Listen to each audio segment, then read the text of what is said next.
오늘 준비한 마지막 주제로 넘어가 보도록 하죠. 뭐 여러분들께서도 예상을 하셨겠지만 연봉표가 연봉 현황이 공개가 됐습니다. 네. 그래서 오늘은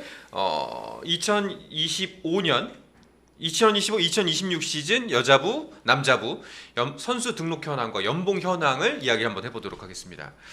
근데 높긴 높네요. 네. 아 여기는 뭐 아니, 탑10 선수들이니까요. 네, 뭐 높다는 게 뭐 이상한 게 아니라 그냥 부러워서. 네, 부럽죠. 네, 많이 부러워서. 아니 제가 이 V리그가 연봉이 얼마나 좋은지 제가 그동안 제 주변에 운동신경 있는 아이들은 무조건 100으로 시켜야 된다라고 많이들 주문했다고 네. 하지 않습니까? 그걸 너무나 잘 보여주는 우리 후배 기자의 기사가 있어서 제목만 불러드릴게요. 네.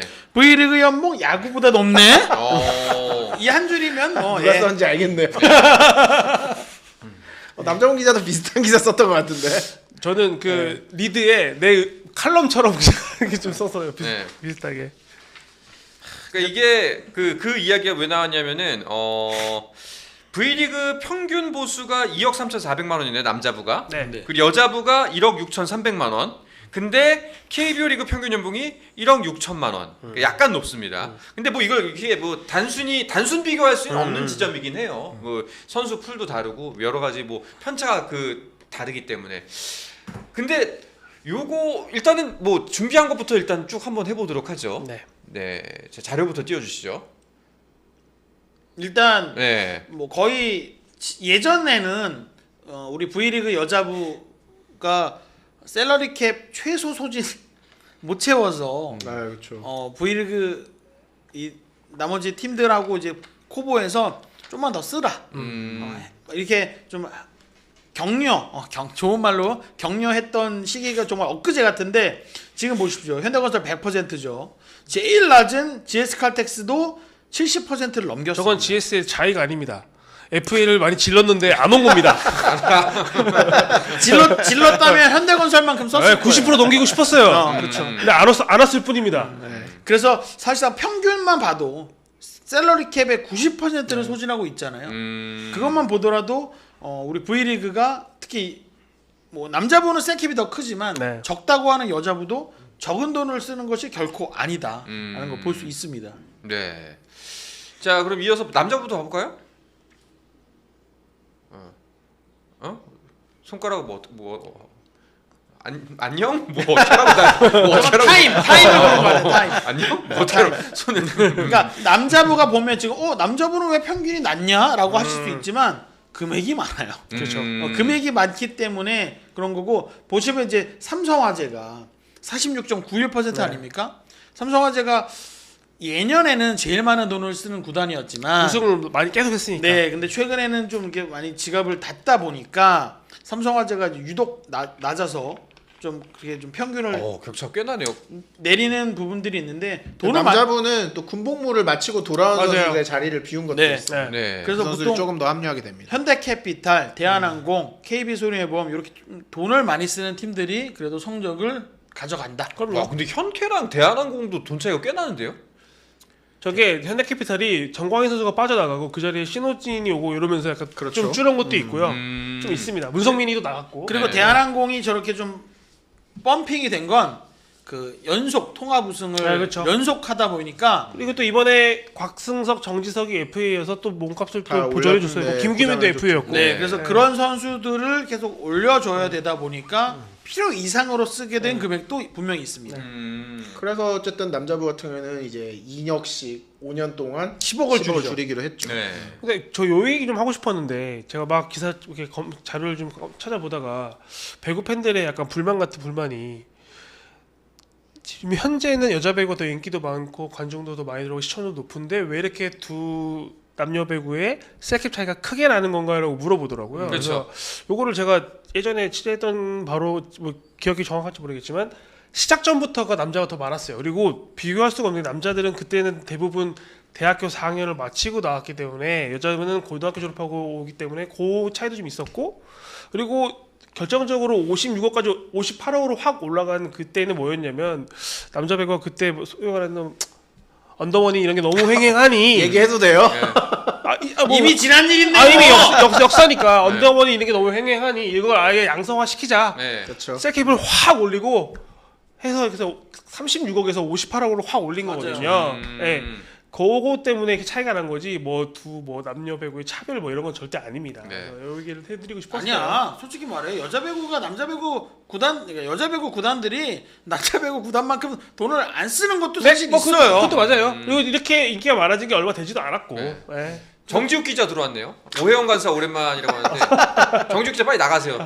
나가야 돼요. 지금 배구 연봉 얘기하고 있으니까 농구 좀 배 아플 수 있어. 빨리 나가세요. 예. 아니 그 솔직히 말하면 여자 배구가 원래는 가성비 좋다는 얘기가 그렇죠. 들렸었어요. 그렇죠. 운영비가 적게 드는 거에 비해서 네네네. 예, 근데 쏠쏠하다 이게. 여자 배구 가성비 좋다라는 말이 이제는 없어요. 연봉들이 확 올라가는 바람에. 근데 뭐 선수들이 많은 연봉을 받는 게 문제는 아니잖아요, 사실은. 그렇죠. 그러니까 이게 좀 아이러니한 게 네. 이제 팬들이 많이 이야기하는 부분이 그거잖아요. 너는 먹튀다. 이 실력에 비해서 많은 돈을 받는다. 그런데 그만큼 돈을 받지 않으면 또 선수들이 배구로 유망주들이 들어올 이유가 네. 하나도 없는 거죠. 사실 그런 부분에 굉장히 좀 안타까운 거고, 두 번째는 구단들의 결과적으로 이게 수익을 남기는 게 아니라 제로섬 게임이지. 성적을 내는 게 가장 중요해요. 우리 네. 배구단들은. 저 정지욱 어디서 저 흙탕물 튀기고 있어? 농구랑 같아 보이는 거랑 맞는 거 같다니까요. 저 강퇴 시켜주세요. 정지욱 기자 강퇴 시켜주세요. 저희는 아무 말도 하지 않았습니다. 네. 아무튼 그래요. 그렇기 때문에 특히 남자부 같은 경우는 이제 상위 클럽, 이제 리딩 클럽들이라고 하죠. 그런 팀들은 돈을 얼마 쓰든 상관없다. 이기는 게 중요하니까 좋은 선수들을 다 데려와라. 라는 시절이 꽤 있었죠. 길었어요. 한 있었죠. 1, 20년. 그러다 보니까 몸값이 이렇게 좀 국제 대회나 국제 리그에서 다른 선수들이 받는 것보다 많이 받게 돼버린 거죠. 갈라파고스화라고도 할 수 있는 거죠. 맞아요. 어떻게 네. 보면. 일단은 뭐 자료 준비했으니까 지금 팀별 등록 현황을 받고 그 보수 총액 탑10 여자부부터 한번 만나볼까요? 일단 이번 시즌은 네. 양효진 선수와 강소희 선수가 8억. 나란히 8억. 그러니까 여자부는 남자부랑 다르게 셀러리캡 내에서도 선수 한 명에게 줄 수 있는 최고액이 정해져 있어요. 맞아요. 그렇죠. 남자부는 없지만 여자부는 있습니다.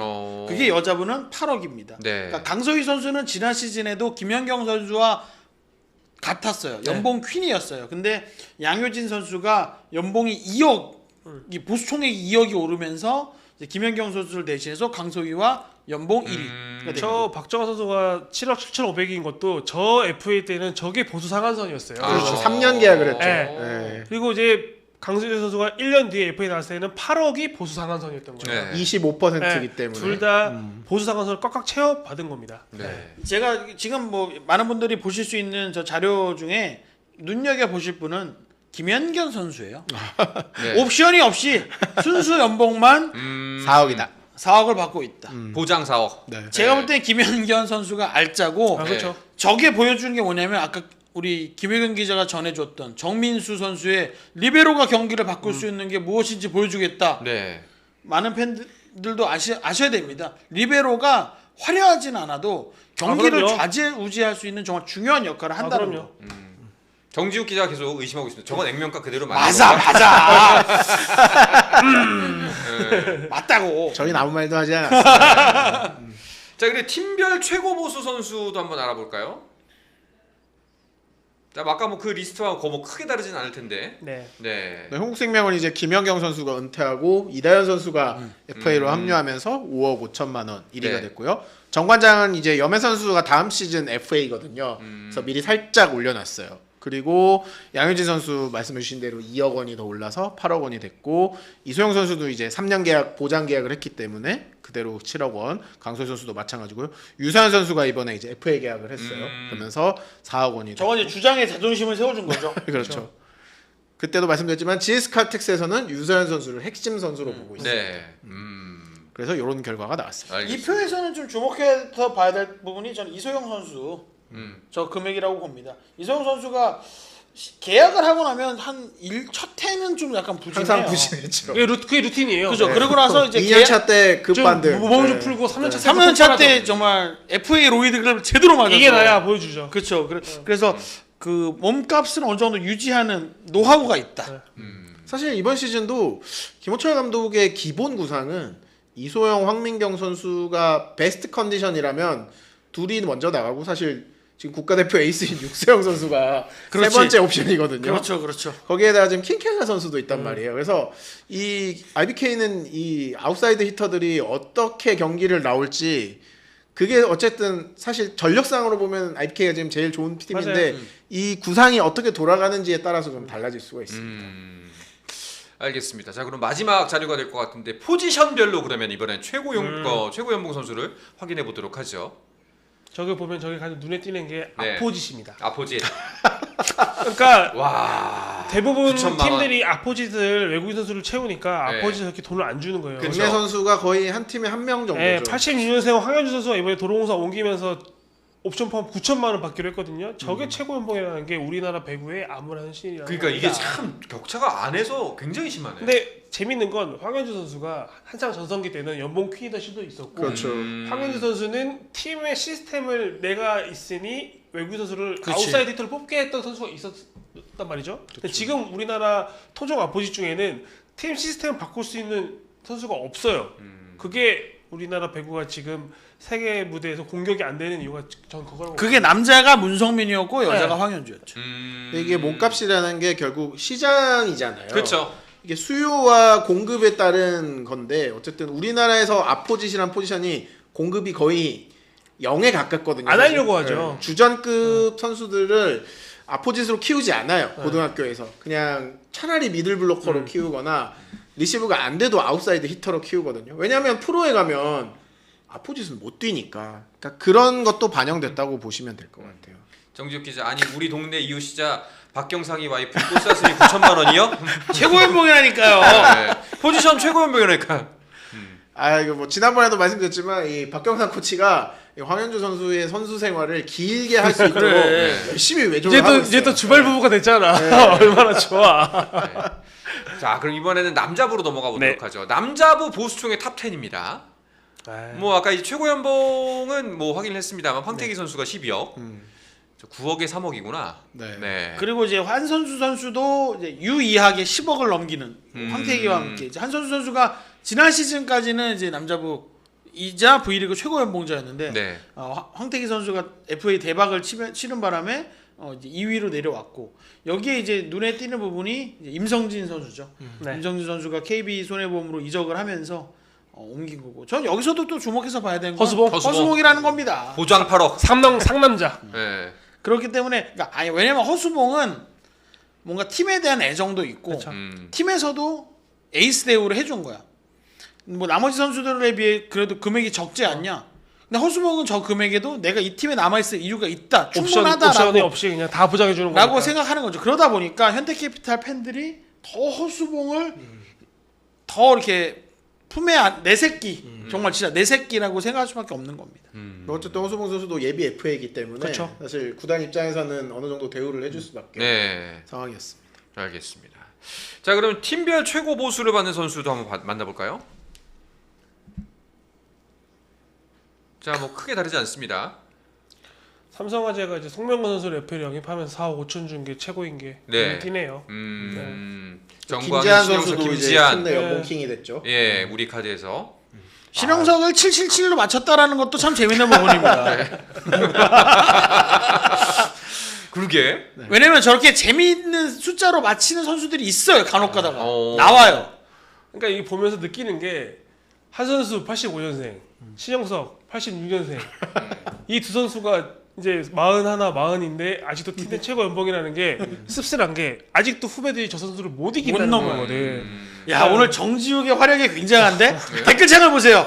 박경상이는 꽃사슴보다 많이 받은 적 자체가 없어요. 아 그래도 우승팀 코치셨잖아요. 그래도 예. 아니 박경상 선수가 옛날에 마산 아이버슨인가 뭐 그랬던 것 같은데. 아마추어 때. 그죠? 아마추어 때. 아 아이버슨이었는데. 근데 워낙 그만큼 박경상 선수도 그러니까 아마추어 시절에 대단한 선수였는데 황현주가 더 대단하다는 거예요. 아 황현주 선수는 뭐 사실 현재는 V리그 네, 레전드인데. 역대 최고 국내 아포지시니까요. 이제. 알겠습니다. 자, 그럼 이번엔 마지막 자료죠. 포지션별 최고 보수 한번 만나볼까요? 근데 요 자료도 네. 허수가 있는 게 지금 김동현 선수가 아포지 1억 6천 최고 돼 있잖아요. 네. 좀 있으면 임동혁 선수가 돌아옵니다. 그렇죠. 군복무를 마치고 돌아오고. 임동혁 선수가 아마 5억일 거예요 아마. 네. 예. 우리나라 국대 아포짓의 자존심 그렇죠. 임동혁 선수가 5억을 받기 때문에 지금은 아직 군복무 중이기 때문에 빠져 있으니까 네. 공식 집계에서 빠져 있죠. 그러니까 사실 그것도 딱 우리의 현실인 거죠. 국대 아포짓인 임동혁 외에는 팀에서 주전급으로 뛸 수 있는 아포짓이 없다. 거의 없죠. 아. 그러니까 이제 박철호, 서재덕 이후로 임동혁밖에 안 남은 것 같아요. 뭐 여러 가지 생각이 드네요 보면서. 그러니까 대한민국 배구가 어떤 포지션이 문제이고 좀 이 시장가에 비해서 선수들의 몸값이 높아질 수밖에 없는 현실을 좀 다시 한번 깨달을 수 있는 상황이라고 봐야죠. 근데 이게 외국인 선수 자유계약이 되면 네. 뭐 일단 자유계약으로 가는 것부터가 중요한 첫 스텝이지만 이제 나중에 보면 이제 우리 국내 선수들의 몸값을 좀 끌어내리는 효과가 좀 있었으면 하는 거예요. 그러니까 그래서 이런 걸 자꾸 공개해야 된다라고 했고 사실은 선수들이 반대했기 때문에 그동안은 공개를 많이 못했어요. 네. 그런데 점점 이 공개 폭을 넓히고 있는 게 그럼에도 불구하고 우리가 더욱 건전하게 리그가 운영되어야 된다라는 공감대가 점점 커지고 있기 때문에. 그리고 네. 저는 자유계약 하게 되면은 국내 아포짓들이 주전 쓸 수 있는 팀이 좀 늘어날 것 같은 게 그 돈이면 리시브 꽤 괜찮게 하는 아웃사이드 히터 외국인 선수를 데리고 올 수 있을 것 같거든요. 지금은 트라이아웃에는 공격만 잘하는 아포짓만 좀 몰리는 경향이 좀 있잖아요. 그렇죠. 재밌는 건 네. 세터를 데려오려는 팀도 있습니다. 외국인으로. 올 수도 있죠. 자유계약으로 하면 가능하죠. 훨씬 우리나라 선수에게 주는 연봉보다 적게 주는데 기량은 훨씬 뛰어난 선수를 데려올 수 있거든요. 그렇죠. 삼성화재도 사실 이번에 이제 도산 선수를 아시아 쿼터로 세터를 데리고 왔잖아요. 이름부터 멋있지 않습니까? 도산. 도산. 그러니까 이런 여러 가지 시도들을 할 수 있게 되는 거죠. 그러니까 지금은 약간 저는 좀 부작용이 있는 시기라고 생각을 하는데 네. 이제 아시아 쿼터가 막 도입이 됐고 이제 FA 제도가 이제 정점을 찍고 내려가는 케이스잖아요. 이런 상황에서 굉장히 특급 FA, A급 FA들의 몸값은 굉장히 뛰고 B급, C급 FA 선수들의 몸값은 정말 후려치는 상황이 된 거예요. 후려치기거나 은퇴당하거나 네, 그러잖아요. 뭐 임명옥 선수라든가 표승주 선수 같은 상황이 되는 거죠. 네. 근데 이게 이제 점점 아시아 쿼터와 자유계약제가 좀 자리를 잡으면 조금은 좀 순화되지 않을까. 그러니까 저는 외국인 선수도 좀 더 썼으면 좋겠어요. 네. 정지욱 기자 그 댓글 달아줘봐요. 옛날에 모비스에 그 자전거만 타는 외국인 선수 있었잖아요. 그 선수는 역할이 머릿수 채우는 거야. 왜? A급 외국인 선수가 이미 코트에 나가 있어. 아니 라거나가 39분을 뛰니까. 근데 나는 뛸 시간이 없어. 근데 나는 이 팀에 왜 있어? 제가 혹시라도 다치면 그렇죠. 내가 나가야 되거든. 네. 그 머릿수 채우러 가는 거야. 네. 그래서 걔는 내 기억에 항상 그 실내 사이클 타는데 웃고 있어. 경기 결과와 왜냐면 관계없이. 이기면 돈 받거든. 그렇지. 이기면 돈 받고 내가 나가면 기분 좋고. 블루진님도 말씀하셨지만 그럴 경우에는 진짜 장수 외국인 선수도 나올 수 있는 있죠. 거거든요. 지금 우리가 외국인 선수가 한 명밖에 못 쓰잖아요. 그러니까 아무리 이 선수가 잘해도 점점 나이가 들면 젊은 선수나 다른 선수로 계속 바꿀 수밖에 없는 그쵸. 상황이 되는 거거든요. 그리고 지금 댓글창에 많은 분들이 자유계약을 하면 몰빵 배구가 더 심해진다라고 우려하시는데요. 근데 구단들의 생각은 조금 달라요. 자유계약을 해서 그러니까 두 분은 어떻게 생각하실지 모르겠지만 지금 우리 V리그는 남자부고 여자부건 어느 팀이건 14개 팀이 찍어낸 듯이 똑같은 배구하고 그렇죠. 있잖아요. 근데 자유계약을 하면 조금 이 틀이 달라질 수 그럼요. 있다라는 생각을 하고 있어요. 그래서 지금은 다 아포진만 데려오잖아요. 그러다 보니까 다 똑같은 배구를 할 수밖에 맞아요. 없어요. 근데 미드블로커를 데려오려는 팀도 있고 세터를 데려오는 팀도 있고 리베로를 데려오려고 하는 팀도 있습니다. 실제로 아시아 쿼터가 이제 외국인 선수의 약간 좀 마이너 판이긴 하지만 외국인 선수가 2명이 됐잖아요. 네네. 그러면서 지지난 시즌 정관장이 메가를 데리고 왔잖아요. 네. 그래서 좀 다른 팀과 좀 그렇죠. 다른 배구 스타일을 보여줬거든요. 좀 이런 부분들은 외국인 선수 보유 한도가 늘어나는 게 좀 좋을 것 같고요. 사실 우리 국내 선수들도 보호해야겠지만 국내 선수들의 기량이 계속 저하되고 있잖아요. 그러면 우리 리그의 수준을 유지하기 위해서도 저는 좀 자유계약자가 필요하다고 그러니까 싶어요. 뭐 지금 의견들이 좀 댓글에서는 분분한데 어쨌거나 다 해봤던 거고 혹은 이제 결국 뭐 똑같은 핑계다 뭐 이렇게 좀 비판적으로 바라보시는 분도 계신데 현재 상태가 마음에 안 든다면은 무언가는 해야죠. 그럼요. 계속해서 네. 똑같은 거 하면서 지금 이게 개선될 거라고 바라는 거는 아인슈타인이 그랬나? 뭐 바보짓이라고? 그렇죠. 뭐 우리가 지금 세계 최고의 리그라고 하는 뭐 유럽 축구 리그나 미국의 프로스포츠들도 계속 조금씩 제도를 바꿔요. 맞아요. 왜냐하면 그 시대에 맞고 그 상황에 맞는 제도가 필요하기 때문이거든요. 그러니까 우리도 사실 꼭 이걸로 해야 한다라는 강박관념을 가질 필요는 저는 없는 그런 거죠. 생각도 한 적 있었어요. 지금 EPL 보면은 그 팀에 영국 선수들이 거의 없는 팀도 많잖아요. 그렇죠. 그러니까 영국에서 하는 리그지만, 그러니까 우리 V리그 구단들이 꽤 자금력이 괜찮으니 이 기회에 그냥 다 풀어서 정말 세계적 선수 다 부를 수 있는 자금력이 될 것 같거든요. 그게 제가 그러니까 농담 삼아 배구 관계자들하고 하는 배국의 EPL이 되면은 물론 뭐 토종 선수들이 거기서 살아남으면 정말 큰 돈을 버는 거고 세계 최고의 배구 리그를 볼 수 있는 기회가 될 수도 있지 않을까 생각했거든요. 제가 그 얘기를 농담처럼 몇 년 전부터 우리 배구 관계자들하고 했어요. 그러니까 저도- V리그를 네. 한국에서 한국 선수들이 뛰는 리그로 할 것인지 한국에서 전 세계 선수가 그렇지. 뛰는 리그로 할 것인지 고민하자. 그럼 과연 V리그는 어떤 걸 선택하겠냐라고 정말 농담처럼 슬프게도 V리그는 전자를 택할 것이다. 한국에서 한국 선수가 뛰는 리그. 근데 그러면 발전이 없다. 그렇죠. 리그도 대표팀 발전이 없다라고 했는데 옆 나라 일본 보세요. 일본은 일본에서 전 세계 선수들이 뛰는 리그를 만들고 있어요. 네. 그래서 한 발 늦었어요 이미 우리는. 자 그리고 이쯤에서 아까 슈퍼챗과 함께 의견 남겨주셨던 정민님 한번 읽어드리도록 하겠습니다. IBK는 유독 연봉 배분 문제가 큰 것 같은데 육소영 3억 최정민 1.2억은 완전 해자인 듯요. 그거는 특정 선수에게 너무 과도하게 쏠려 있기 때문입니다. 네. 그러니까 육세 선수가 더 높은 금액을 제시받았는데도 IBK에서 되게 협상을 잘했죠. 그래서 네. 잘 더 적은 금액을 부르고도 잡는 데 성공했기 때문에 그리고 최정민 선수는 이제 FA가 곧 다가오고 있기 때문에 더 연봉이 오르겠죠. 지금 아직 FA가 아니니까 1억 2천을 받을 수밖에 없는 거고. 알겠습니다. 스포츠 플러스 한정의 무대